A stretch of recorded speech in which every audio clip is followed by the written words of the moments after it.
Hello everyone and welcome to another podcast session with the team from IAM, although we have a guest that we will introduce very shortly. If you've been listening to our series, we're focusing on upskilling leaders and managers at the moment. So we're going to be getting personal with Tom and Emma, so that hopefully we will create some interesting conversations. So I'm going to be chairing this session and just helping us work through a few questions around leadership and coaching and upskilling leaders and all those great topics. You probably know myself and the other Tom 1 and Tom 3 here, one of many Toms, but I'd just like to introduce Emma Davies here. So Emma, hello, welcome, thank you for joining us. I don't know if you want to just say a little bit about yourself for our audience. Yeah, thanks, Tom and Tom, for having me along today. Hi, I'm Emma Davies. I own and run a company called EMD Inspire, which is Engage, Motivate, Develop, Inspire. We're a leadership and management development company, and the topic we're talking about is all around this kind of theme. I've been in leadership and management either as a manager myself or in the field of developing leaders and managers for 25 years. Yes, I did start as a child, obviously. But I'm really interested to have this conversation today with you guys. Brilliant, thanks Emma. No, we're delighted to have you, and I know even in the pre-conversations I think we've been having prepping for this session, we were excited by all the things we were chatting about. So looking forward to the conversation over the next 30 or 40 minutes. So let's try and get this started. I guess, like we said, the topic here is getting personal. We're not going to ask questions that are hopefully too personal. What we really mean is around some sort of maybe just sort of sharing some experiences of our own, experiences, to duplicate the word, but of leadership and management. So I don't know if either of you want to start in terms of either a great or a poor example of leadership and what therefore stood out for you in regards to those polar extremes. It's always interesting when someone asks for both ends, isn't it? It's like, how much detail do I give? Because I think certainly everyone's got an experience of one extreme. Read the voice tone. Um, yeah, but I will use an example of like a manager that always stands out to me actually, and it was a manager at a business. I shan't include the names because part of this is good and part of this is bad. So the business was awful. The idea this is kind of the story that makes me say it's not always the manager that makes people leave. Sometimes there are amazing managers in awful businesses, and that's just they can only do so much. But she'll always stand out to me as being an excellent manager because she led an L&D team, but put her hands up and said, in terms of broad understanding of learning or development skills, I am the least skilled person on my team. My skill is leading and managing my team. From her perspective, her job was looking after us, sometimes defending us from the business, being the person to stand up and say, no, I'll take that, and then I'll drip feed the important bits back, but also challenging us and holding us to account. That was her job. Her job wasn't L&D as such, thus she was the L&D manager. And it was the first time I'd seen that done well. In a lot of jobs before that, I'd seen the kind of expert manager, where the manager was the manager because they'd been there for 25 years and was the best person in the business at doing this thing. That could work great, but in my experience, doesn't. And maybe there's other things involved in that as well about why those experiences work. I would say those were actually the experiences on the other end. When the manager felt the need to always be the best at what the team did, that was a problem. I think you're absolutely right there, Tom. I think there's been a shift, though, isn't there? Because I think technical experts being promoted into management positions is still the norm in lots of organizations. And I think if we think about it, most people come to work with the intent to do a great job. And they might love that aspect of the job, which is the technical side of it. And then all of a sudden, they've been around for 10 plus years. Oh, we're going to give you a load of people to manage. And what then doesn't happen is we don't develop those people with the skills to manage and take that step up, which when you've experienced great management, a lot of that is either they're naturally gifted with that, they would have come with those skill sets anyway, um, or they've had the benefit of having some development in the past, so they understand that step change they need to make. But when you've got that technical expert, that can then stifle you as a team member for that person because they want to do what they were really good at. But actually, that's now your job. And that's when it becomes poor management because you start feeling micromanaged or questioned and challenged, and you just want to get on and do it in your way. Yet your manager's always asking you, why did you do it like that? Not that you've got it wrong, it's just their point of view, their way of doing it would have been different. And that makes it feel like this is poor management, this isn't great. And I really like what you said there about, sometimes there's great managers in awful businesses. Yeah, the processes or the systems or even the senior leadership team are not listening to those managers. And therefore, the managers can't do what they need to do. But in your little bubble, in your little department area, you're a great team and you're functioning really well. But just in that bigger organization, it doesn't appear that way. So, It's interesting, actually. Weirdly, like just before we started this recording, I kind of mentioned the kind of human performance technology space, and that's one of the things they look at. Is that so often, especially L&D. I'm going to do my L&D bad bit of the conversation early this time, but we so often go learning. We must train these people to be better. Sometimes it is the processes, sometimes it is parts of the business, and I think that's why looking at performance as opposed to training must be the answer, is really helpful, especially in this space where that if there's an amazing manager, we don't need to train that person. We need to allow them to do as much as they want and can do. And maybe kind of model that for the business, rather than L&D saying, no, we know best. Here's a 15-minute e-learning course on how to be a great manager. absolutely. And you can't train that. I mean, if you've got a technical expert, and I know there's some organizations we work with and I've worked in where as an L&D specialist you've been asked, can you give them the skills to be a great manager? And it's kind of like, no, because actually they should be just recognized for being a technical expert. And if they're asked the question, do you really want to be a manager, they'd probably say no. Just let me do my job. But there's almost like that expectation, isn't it? It's the whether it's I think it's going out of date a little bit now, and I think we are viewing the world slightly different in terms of organizations, and I think the pandemic has definitely helped the change in structure, but I still think there's that hierarchical way of progressing your career, and it's always seen the next step should be I become the manager and then I become the director leader. And actually it's okay if you want to be the technical expert because we need those people. The flip side of that is businesses have to value that, because I know a lot of people that have gone into management because they've gone, I want to earn more money, and the only way to earn more money is to manage people, and that's it. It's not ideal.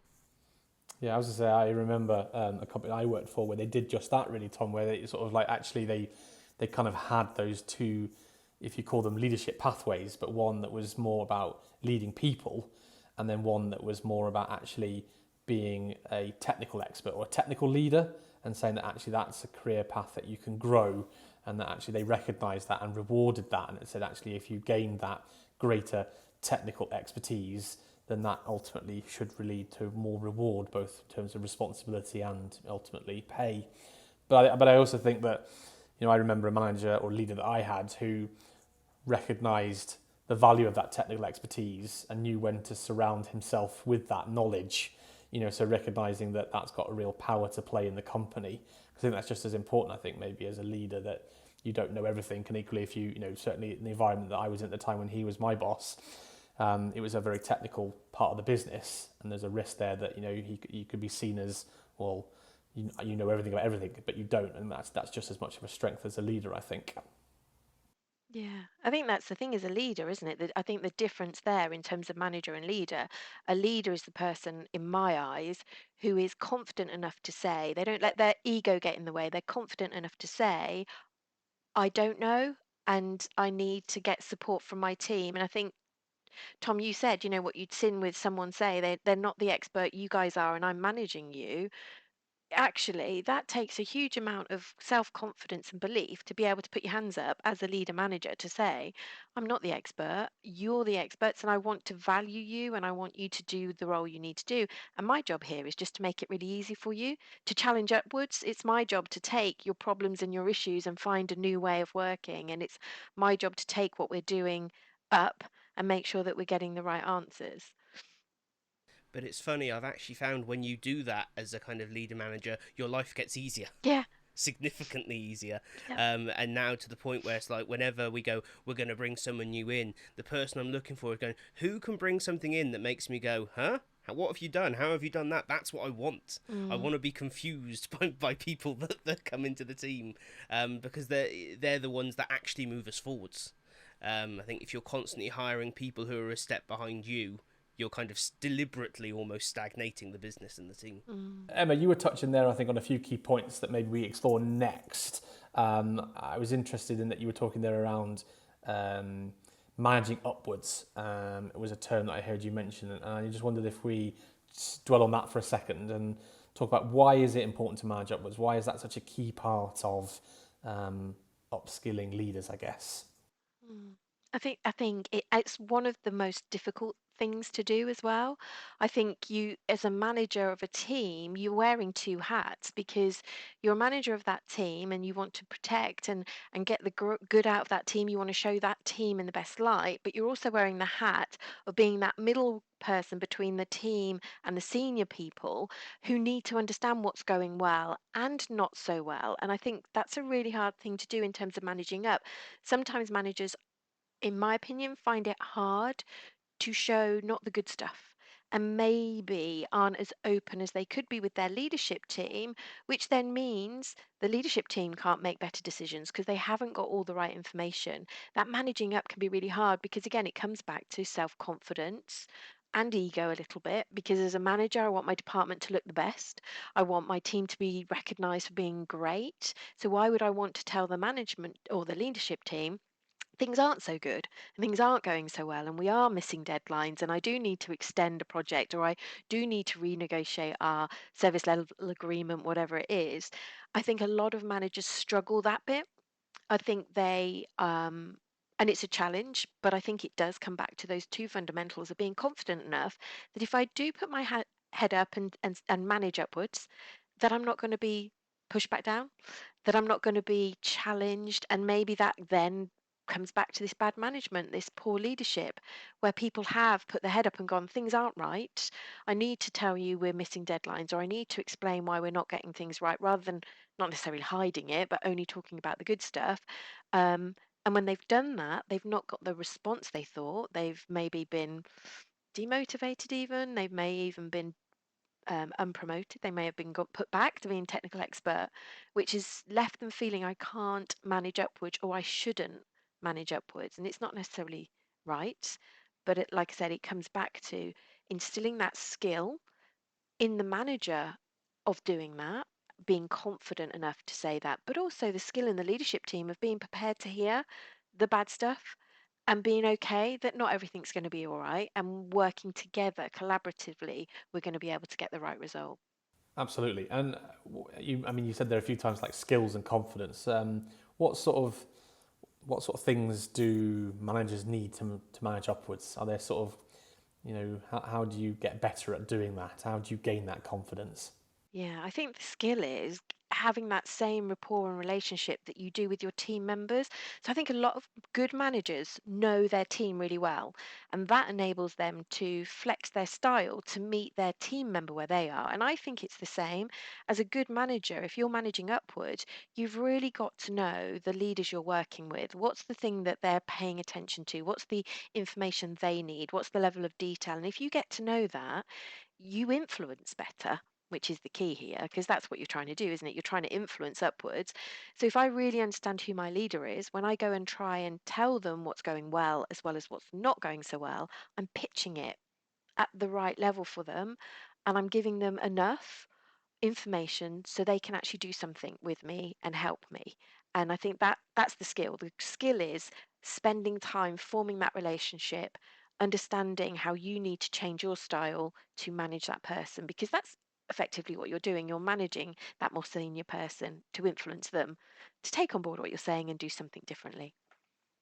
Yep, and I guess to that point really that you were saying there at the end, styles. I guess as a manager or as a leader, you're going to need to flex between different styles, aren't you, to be more successful?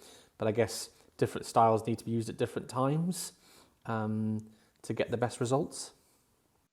Yeah, absolutely. And I think that's the skill of a good manager is someone who's still true to themselves. So they're not fake with it. Because I think as employees, we've all been there and experienced a manager who's been on a course and they come back with a new style of leading and that lasts for a couple of weeks and that kind of stuff.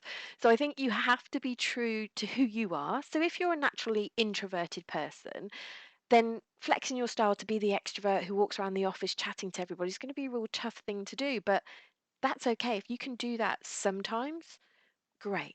You don't have to do it all the time, but sometimes that expectation is there. And I've heard that comment before from leaders. They're a really good manager, but they're too quiet. So it's almost like putting that limit on them, but actually saying, well, no, if they need to be more extroverted in their style, they can. And this is the difference, recognizing who I am. And I always call it dial it up and dial it down. What do I need to dial up in this moment to get the best from this conversation I'm having with whoever it is, or the best outcome for both people? Or what do I need to dial down to ensure that they're being heard and I'm getting the best from them as well? It's interesting. I'm not sure if it's still in vogue because these things come in and out of popularity very quickly, don't they, in our world? But years ago, it was it situational leadership and situational management. Was exactly that. Was this kind of approach of you can't just be manager X, you have to be somewhere between manager X and manager Z, and you kind of move as appropriate to the situation and the person. It's interesting how it's not. I mean, what Ken Blanchard wrote his books in the 90s, maybe started them in the 80s.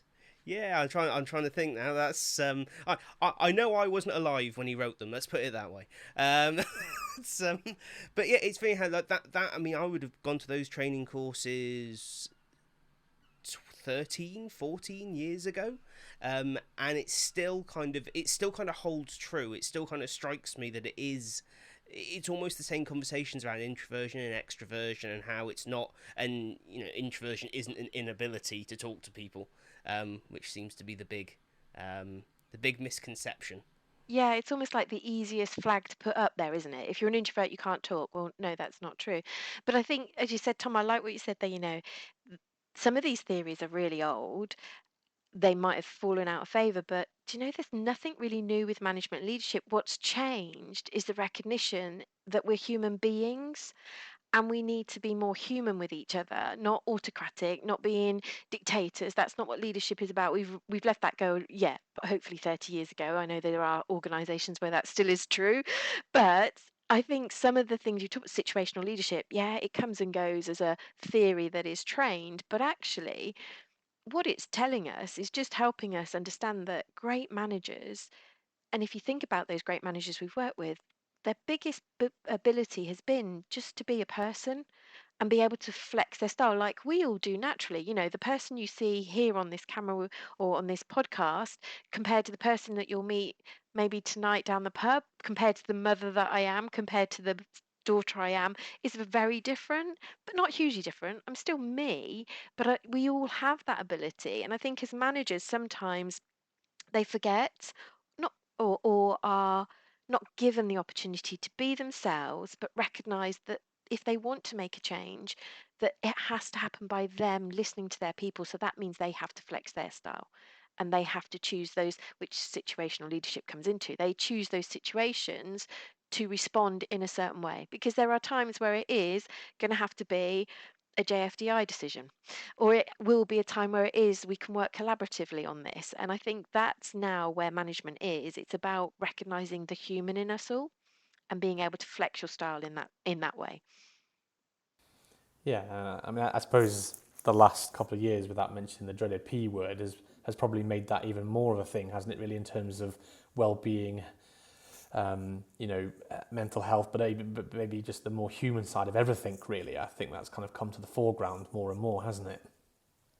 Mm, definitely. I think, that ability as a manager to be empathetic, it's not something you naturally associate with leaders and managers, but it is now. It's something that is much more out there. I mean, I know over my career over the last 25 years, it's changed. 10 years ago, we didn't talk about emotional intelligence, we didn't talk about empathy, and we definitely weren't talking about mental well-being of managers or our employees.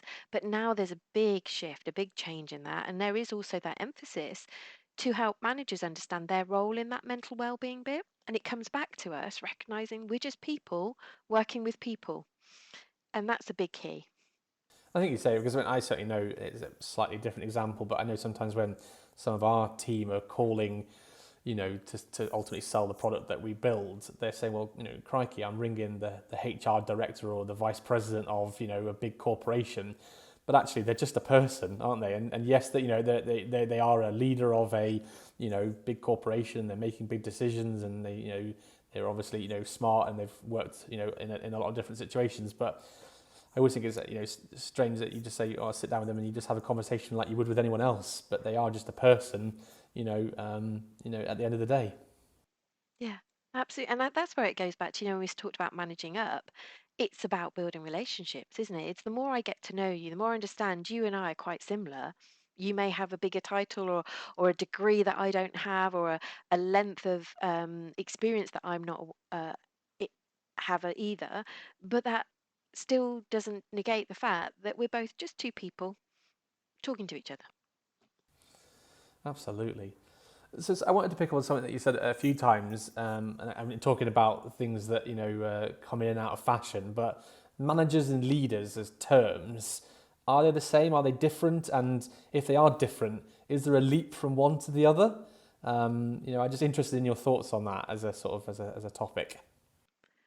I think it's a really good question. And I think because I think depending who you ask that of, you'll get so many different answers. And also around the world globally, there's different definition of this, and some countries, and I know previous company I used to work for, a large global optical retailer, most people will recognize, if I on the high street, we had Nordic colleagues, and they didn't recognize management, they just talked about leadership. So when we'd say, oh, it's management and leadership, they'd go, no, just leadership. So I think there's a shift in that. I think there's a shift in that leadership is a word that's being broadly used for a lot of people in organizations without officially giving them that title. So there's something about this self-led leadership piece around, even if I'm not a manager, even, I should be accountable and leading in my organization as you would expect a leader to do. So I think it's a word, or the words have evolved to what we think they mean now in organizations. I can see a difference, and I think we work with people who see that difference as well. So I think it comes back to management for me at this moment in time in the organizations I work with are the people who are at the coalface with their team, and they don't get to spend a lot of time thinking about beyond the here and now. And leaders are the people that have that opportunity to step back and work rather than in the business, they're working on the business and where's it growing and what's happening. And I can see that distinction quite clearly in most businesses we work with. But I think it would depend who you asked and in what context.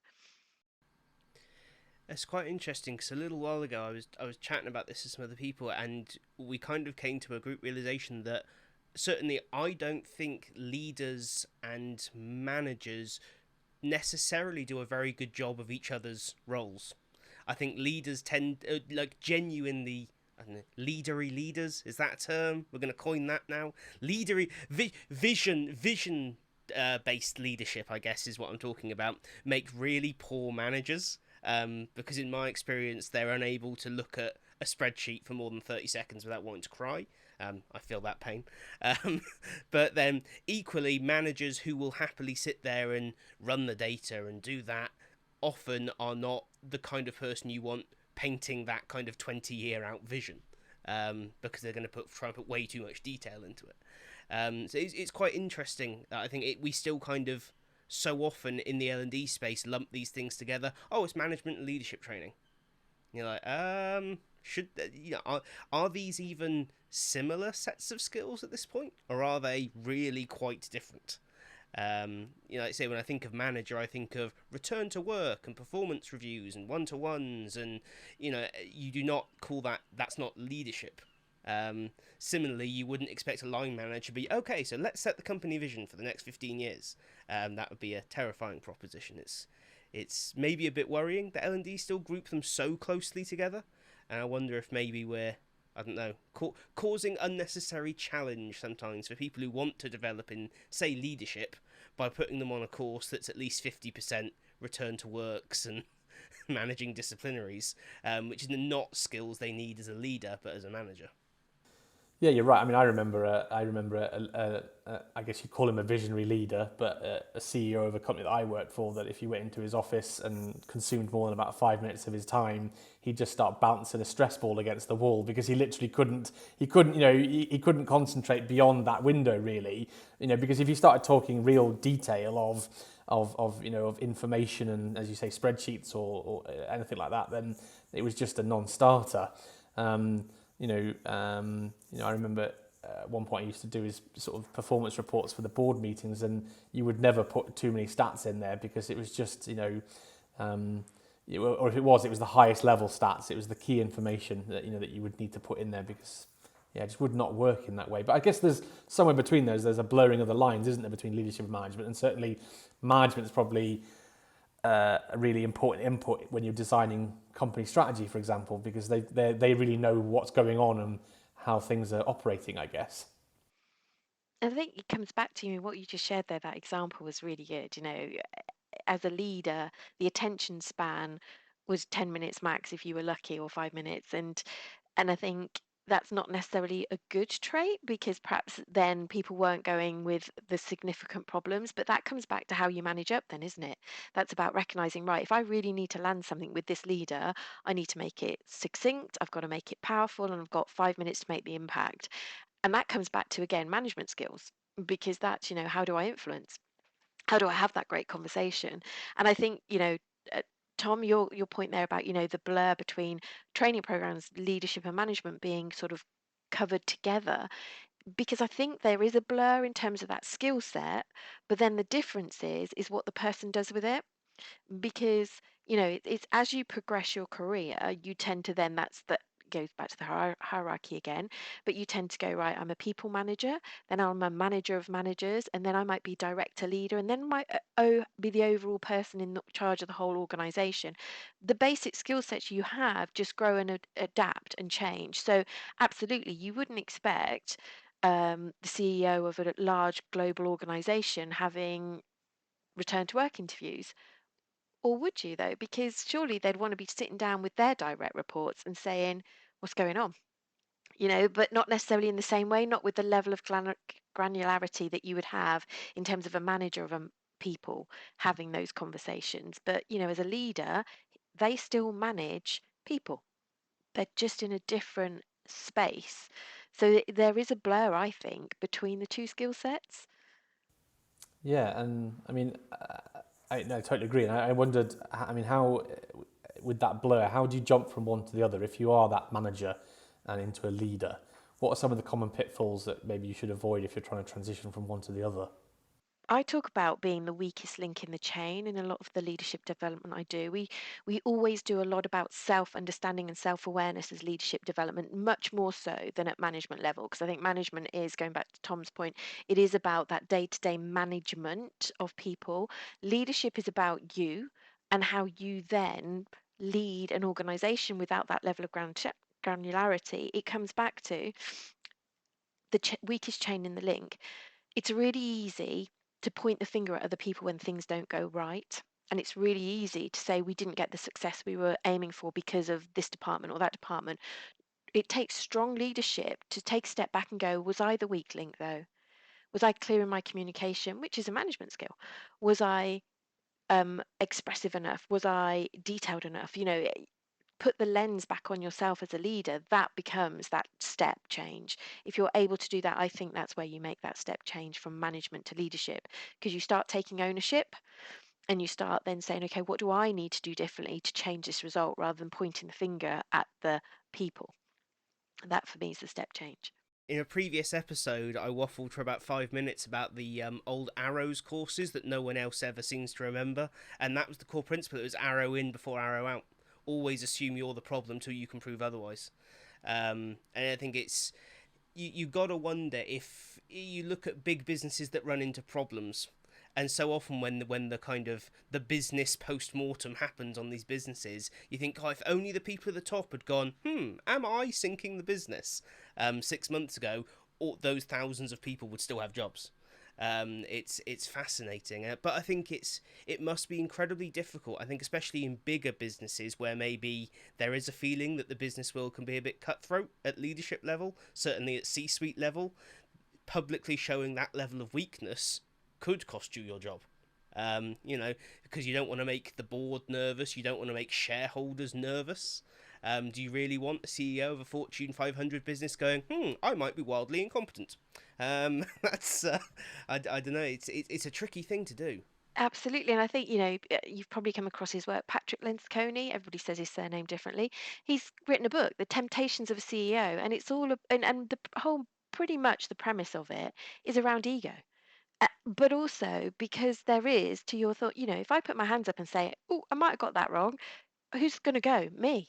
So to put your head up and say that as a leader is quite a challenging thing to do. But then without leaders taking that bold step, things don't change. And, I'm sure we can talk about many examples where we can see businesses that have failed because of the leadership capability, but more importantly, because leaders haven't stood up and said, we've got this wrong, and we're going to admit that, because by doing that, we now open ourselves up to hear, how do we get it right? What can we do to turn the ship around? What can we do to make this right now before we sink the ship? I think it's fascinating actually because I'm a proper nerd. I follow companies like AMD. You look at the dire straits AMD was in a decade ago, and I mean Lisa Su has gone through. She's just become this phenomenal leader. Which is kind of weird because she was the kind of technical expert, a doctor in microprocessor design. She's fantastic. She knows the industry inside and out. But then she stepped up and her first big speech at a Computex event was, AMD has been asleep at the wheel. We've done a really bad job for the past 6 or 7 years. It's time to turn the ship around. And everyone was like, well, she'll be gone in 6 months. Now they're challenging the industry leader Intel for the first time in my lifetime. It's incredible the kind of power of a leader standing up and doing that. But I suppose it's about how she did it and where she did it and when she did it, and probably getting everyone on board before publicly saying it, I guess. I think, she's obviously gone round and got advocates. She's shared probably with the shareholders and other people who had an input on whether she stayed or didn't. If she stood up in a conference and just said it out the blind, then they would have had a different response. But I think, but then that comes back, then that blur between leadership and management, because what she was doing was managing the situation to enable her to be a leader. To put a hand up and say, I recognize the challenges we're in. We probably can, I know a number of high streets retailers that probably still would be around if the leaders had gone, we've not got this right. We need to really think about this. We need to challenge ourselves instead of blaming other problems in other areas. There was a few, couple of years ago, it either was a fantastically well manufactured marketing ploy or a genuine mistake. But I don't know, the online retailer ASOS sent out a number of products in bags that actually had online spelt wrong. So, and then the customers started tweeting, look, ASOS can't even spell online correctly. And the marketing team went, we've put our hands up, we're okay, we've still got our jobs because we told the leader we made a mistake, and now we're calling them limited editions. So, there's that piece around saying, and that's true leadership, isn't it? By going, hands up, we made a mistake, we've talked to the people that matter, we've still got our jobs, we're all good, but we're gonna own it. We're going to tell them we're making it into something unique. And then those bags appeared on eBay for like 50, £60. And it's like, that's ridiculous. You just need to buy something ASOS, you'd get it for free. But what you guys are describing there is almost like that's how leadership movements start almost, isn't it? I remember there was if you've seen it, there's a famous video that did the rounds a while back called Dancing Man. Don't know if you've ever seen it, but a lot of people have seen it. And I always like that one though, because you described there the AMD scenario there, Tom. And that's the moment where, she stood up on stage there and put herself out there on a pedestal, admitted failure, but also created a movement that says there's a different way the future could look. Either follow me or don't. And, it only takes, as you said, maybe that Emma, she's probably done some homework before then, though, to make sure that she's got advocates and supporters. But equally, people will look at that and go, I'm in on that, I'll follow you on that. And then it only takes a few to them that goes in the crowd. I just love that way that video builds out and the concept that that's trying to celebrate. But those couple of scenarios that you're talking about there are probably examples of that in the real world, really.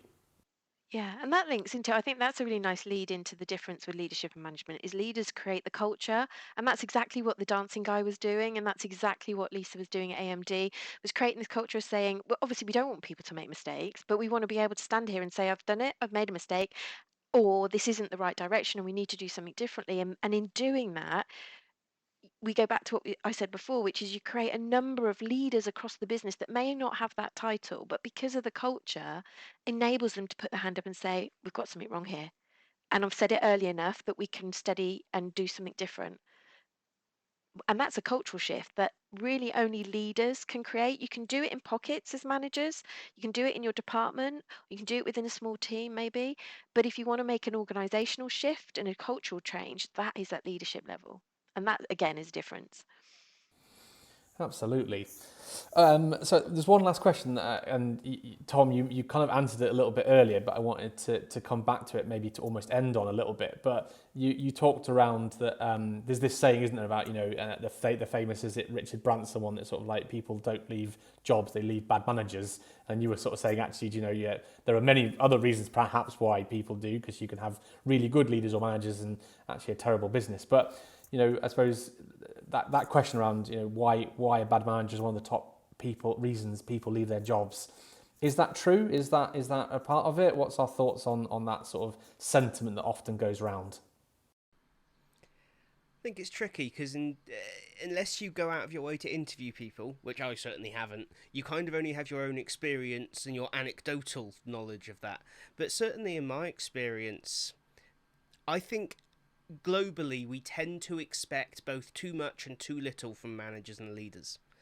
Often because we don't really understand what their job is at the time, or we think we should have their job because we're better than them in some way. I think that's there's always that pressure in any sort of manager-employee relationship, isn't there? And I think it makes it very difficult to ever get what you really need out of them. Certainly, in my experience, a bad manager could make you leave a job. I think there are a lot more things that people are leaving jobs now. You look at the mass resignation we've seen over the last, year, 18 months now. I don't believe it's because suddenly everyone hated their manager. Mostly, I think it's because businesses have got very used to underpaying their staff in the UK. That's, I use my own industry as an example. We're about 25 grand a year behind an American instructional designer in the UK. That's just because the UK market says, we can get away with paying you less. And now, guess what? Salary's going up because, people are quitting. That's kind of how it's supposed to work. That's got nothing to do with the line manager. Poor old line manager could be fantastic, but if someone over there offers me 15 grand more a year, I mean, how fantastic is this line manager, really? Am I willing to give that up, realistically, in this world? Probably not. People want more flexible hours. People want just less hours. People want to change careers. I think, honestly, I think it's actually a much smaller proportion of people who leave jobs leave because of their direct line manager than sayings like that make out. But as I said, I can only base that off my own experience and conversations I've had. So I'm not sure if you've experienced something different. I think it can exacerbate your decision or expedite your decision, because if you are working for a bad manager or a poor manager and you're feeling like you're not getting fairly rewarded as well, and then I think the pandemic has also helped people reevaluate, what does work-life balance look like? What do I want from, what do I want out of what I do? I think if you've got a poor manager, that just kind of cements your decision to go, what am I doing? Why am I here? But if you're getting rewarded and you think you're fairly rewarded, you feel like you're doing a good job, and you've still got a poor manager. It could still be a reason though, because ultimately, if you've got a bad manager, then you're probably not hearing you're doing a good job, and you might be even being micromanaged, which then doesn't give you the freedom to be who you want to be in your job and do it how you want to do. Or worse still, coming back to one of our original points, technical expert or manager, if the manager's really bad because they're the technical expert, and again, I talk about this with lots of managers we develop, we talk about if you're doing their job, it's called an occupational hobby. That's what I call it. It's a job I used to do. I've now paid someone else to do it. Now I'm your manager, but I loved that part of my job that you now do. So as an occupational hobby, I just drop down and start doing that piece of job.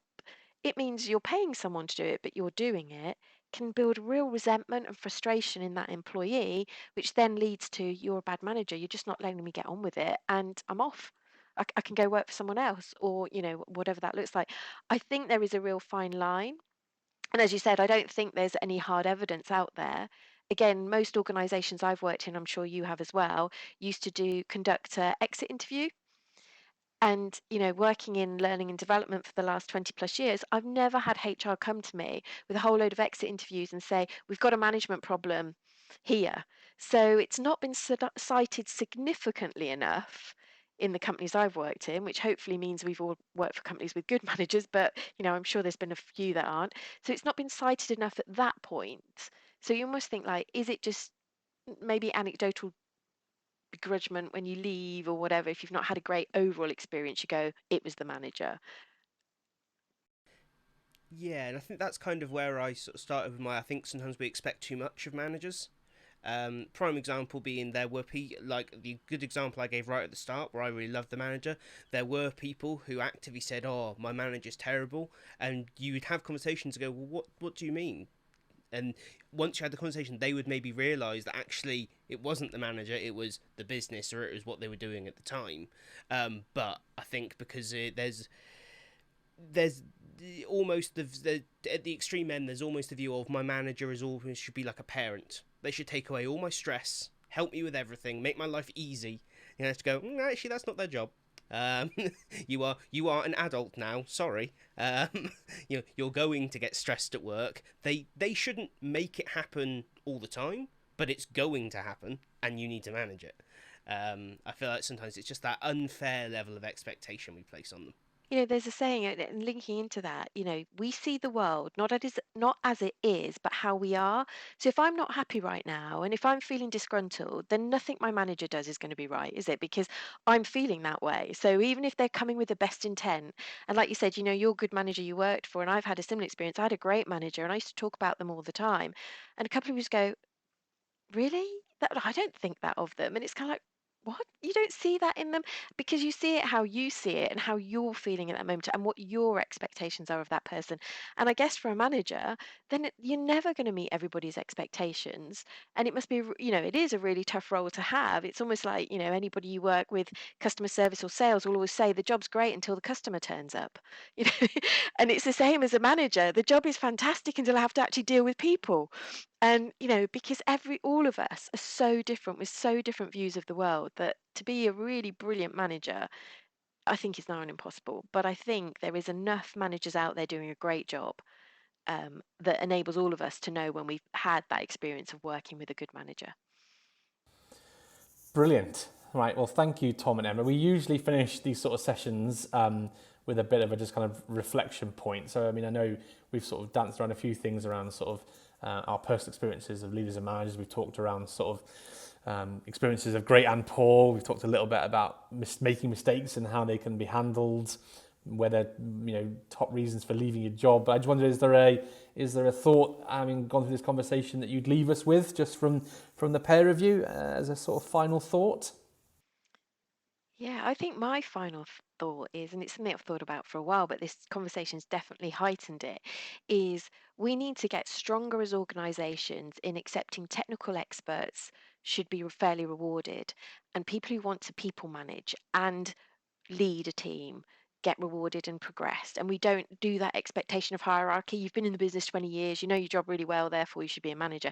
Actually, I think we really need to be in that place of people management in itself is a career choice, and we should recognise that. I think, yeah, for me, it would be training is not always going to be the answer. Sometimes there's a process, sometimes there's a non-skills based thing that needs to change in your business to allow managers or leaders to do their thing. whether it's, you know, you look at stuff that Guy Wallace is doing or whatever it might be, really getting beyond the assumption that, oh, just put them in management and development training, then they'll be a great manager, just doesn't work. It's got to be a whole holistic piece. Brilliant. Well, Tom, Emma, thank you. A great conversation as always. Thank you for all of the insight, and we will close it out there and be back with our next podcast in a few weeks' time. So thanks very much.